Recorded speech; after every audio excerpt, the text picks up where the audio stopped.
Hello बच्चों, आइए प्रश्न को देखते हैं। तो प्रश्न में दिया है आवर्त सारणी के दीर्घ समरूप में आवर्त संख्या बराबर होती है। यहाँ 4 विकल्प दे रखा है, ए, बी, सी तथा डी। आइए मुख्य अवधारणा की चर्चा करते हैं। मुख्य अवधारणा। तो प्रश्न में क्या दे रखा है, आवर्त सारणी के दीर्घ समरूप में आवर्त संख्या बराबर होती है। तो कब बराबर होती है, हमें सही कथन का चुनाव करना है। तो यहाँ 4 विकल्प दे रखा है, तो कौन सा विकल्प सही होगा ये हमें बताना है। अगर हम आवर्त सारणी की बात करें तो आवर्त सारणी के दीर्घ स्वरूप में आवर्त संख्या आवर्त के किसी भी तत्व के अधिकतम मुख्य क्वांटम संख्या के बराबर होती है। तो हमने क्या बताया, आवर्त सारणी के दीर्घ स्वरूप में आवर्त संख्या आवर्त के किसी भी तत्व की अधिकतम मुख्य क्वांटम संख्या के बराबर होती है। यानी कि मुख्य क्वांटम संख्या को n से व्यक्त करते हैं, तो जो हमारा मुख्य क्वांटम संख्या होता है, मुख्य क्वांटम संख्या को n से प्रदर्शित करते हैं। तो अगर हम एग्जांपल ले लेते हैं n, इसका परमाणु क्रमांक होता है 11। अगर इसका इलेक्ट्रॉनिक विन्यास लिखे तो ये हमारा हो जाएगा 1s2 2s2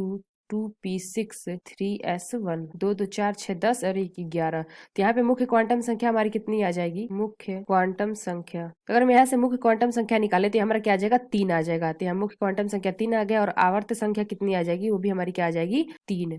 आवर्त संख्या भी आ जाएगी 3। तो जो हमारा सोडियम और तीसरे आवर्त में उपस्थित होगा। तो यहाँ पे हमने क्या देखा, आवर्त सारणी में दीर्घ समरूप में आवर्त संख्या आवर्त के किसी भी तत्व की अधिकतम मुख्य क्वांटम संख्या के बराबर होती है। यहाँ की देखा कि मुख्य क्वांटम संख्या भी हमारी 3 है, आवर्त संख्या भी हमारी 3 है, यानी कि बराबर है। तो प्रश्न में क्या पूछा गया था, आवर्त सारणी में दीर्घ समरूप में आवर्त संख्या बराबर होती है। तो कब बराबर होती है, पहला विकल्प दे रखा है आवर्त के में किसी भी तत्व की चुंबकीय क्वांटम संख्या के, तो यह विकल्प हमारा गलत होगा। दूसरा क्या दे रखा है, आवर्त में किसी भी तत्व के परमाणु क्रमांक के, तो यह विकल्प भी हमारा गलत होगा। तो तीसरा क्या दे रखा है, आवर्त के किसी भी तत्व की अधिकतम मुख्य क्वांटम संख्या के। तो यहाँ पे हमने क्या देखा कि आवर्त के किसी भी तत्व की अधिकतम मुख्य क्वांटम संख्या के बराबर होती है, यानी कि जो हमारा तीसरा विकल्प है यह विकल्प हमारा सही होगा। चौथा क्या रहता है, आवर्त के किसी भी तत्व की अधिकतम द्विगंशीय क्वांटम संख्या कहती है, यह विकल्प भी हमारा गलत होगा। सही विकल्प कौन सा होगा, ऑप्शन सी।